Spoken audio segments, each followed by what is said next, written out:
কৃষ্ণকান্ত সন্দিকৈ ৰাজ্যিক মুক্ত বিশ্ববিদ্যালয়ৰ অসমীয়া উপন্যাসৰ পদত্তকৰণৰ এয়া মই কটোৰ উত্তৰ দিব ওলাইছোঁ। প্ৰশ্নটো হৈছে জলবায়ুৰ পৰিৱৰ্তনে এখন ৰাষ্ট্ৰৰ অৰ্থনৈতিক স্থিতিৰ ওপৰত কেনে প্ৰভাৱ পেলাব পাৰে? উত্তৰটো আমি এনেদৰে দিব পাৰোঁ।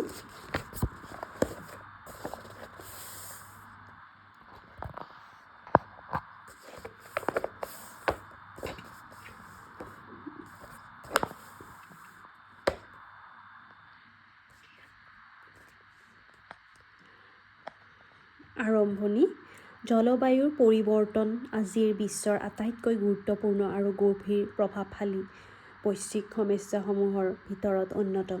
ই কেৱল পৰিৱেশীয় সংকট নহয়, বৰং সামাজিক, ৰাজনৈতিক আৰু অৰ্থনৈতিক দিশতো এক বহুমাত্ৰিক প্ৰত্যাহ্বান। শিল্পায়ন, নগৰায়ন, বন উজাৰণ আৰু অতিমাত্ৰাত জীৱাশ্ম ইন্ধনৰ ব্যৱহাৰৰ ফলত পৃথিৱীৰ গড় তাপমান বৃদ্ধি পাইছে। ইয়াৰ ফলস্বৰূপে অনিয়মীয় বৰষুণ, বন্যা, খৰাং, ঘূৰ্ণীবতাহ, তাপপ্ৰবাহ আৰু সাগৰৰ জলস্তৰ বৃদ্ধিৰ দৰে প্ৰাকৃতিক দুৰ্যোগৰ সংখ্যা আৰু তীব্ৰতা দুয়ো বৃদ্ধি পাইছে।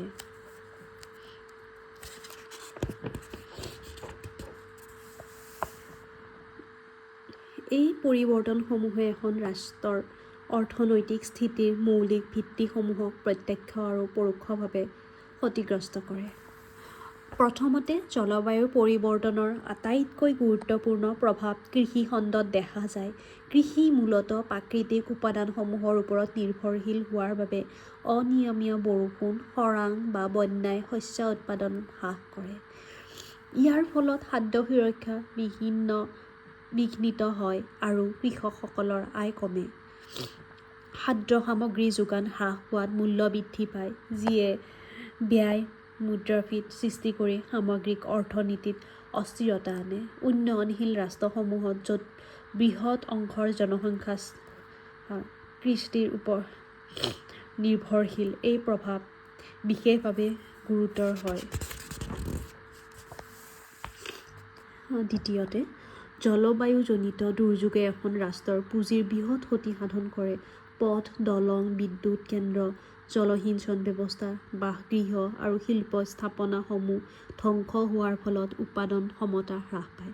এইবোৰ পুনৰ নিৰ্মাণৰ বাবে চৰকাৰক বিপুল পৰিমাণৰ ৰাজহ ব্যয় কৰিবলগীয়া হয়। ইয়াৰ ফলত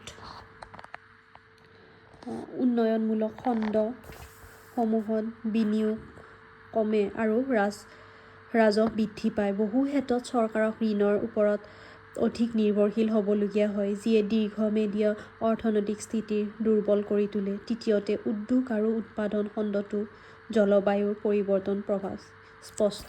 প্ৰাকৃতিক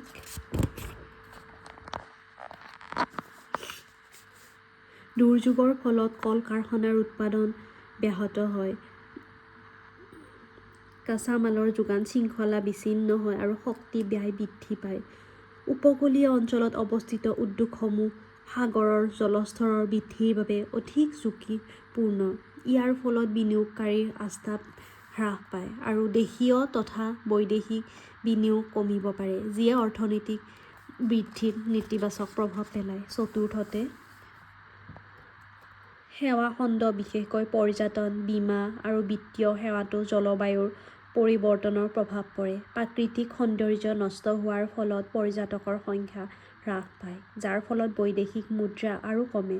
বীমা খণ্ডত জলবায়ু ঝুঁকি বৃদ্ধি পোৱাত ক্ষতিপূৰণ ব্যয় বৃদ্ধি পায়, যিয়ে বিত্তীয় স্থিতিশীলতাক বিঘ্নিত কৰিব পাৰে। এইবোৰে মিলি ৰাষ্ট্ৰীয় অৰ্থনীতিত অনিশ্চয়তা সৃষ্টি কৰে। পঞ্চমতে, জলবায়ু পৰিৱৰ্তনে জনস্বাস্থ্য আৰু মানৱ পুঁজিৰ ওপৰত গভীৰ প্ৰভাৱ পেলায়। তাপপ্ৰবাহ, পানীবাহিত ৰোগ আৰু পুষ্টিহীনতাৰ বৃদ্ধিৰ ফলত শ্ৰম শক্তিৰ উৎপাদনশীলতা হ্ৰাস পায়।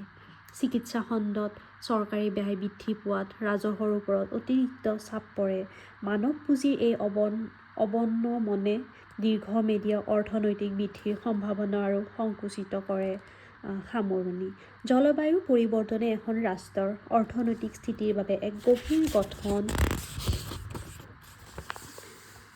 মূলক আৰু দীৰ্ঘম্যাদী প্ৰত্যাহ্বান। ই কৃষি, উদ্যোগ, সেৱা খণ্ড, ৰাজহ নীতি আৰু মানৱ পুঁজিৰ ওপৰত বহুমুখী নেতিবাচক প্ৰভাৱ পেলায়। সেয়েহে জলবায়ু সহনশীল উন্নয়নশীল উন্নয়ন নীতি গ্ৰহণ, নৱীকৰণযোগ্য শক্তিত বিনিয়োগ, সম্পদ ব্যৱস্থাপনা আৰু অভিযোজনমূলক কৌশল ৰাষ্ট্ৰীয় অৰ্থনৈতিক পৰিকল্পনাৰ অবিচ্ছেদ্য অংশ হিচাপে অন্তৰ্ভুক্ত কৰাটো অতি আৱশ্যক। এইদৰে জলবায়ুৰ ক্ষতিকাৰক প্ৰভাৱ হ্ৰাস কৰি এখন ৰাষ্ট্ৰৰ দীৰ্ঘম্যাদী অৰ্থনৈতিক স্থিতি আৰু ঔদ্যোগিকৰণ উন্নয়ন নিশ্চিত কৰিব পৰা যায়। ধন্যবাদ।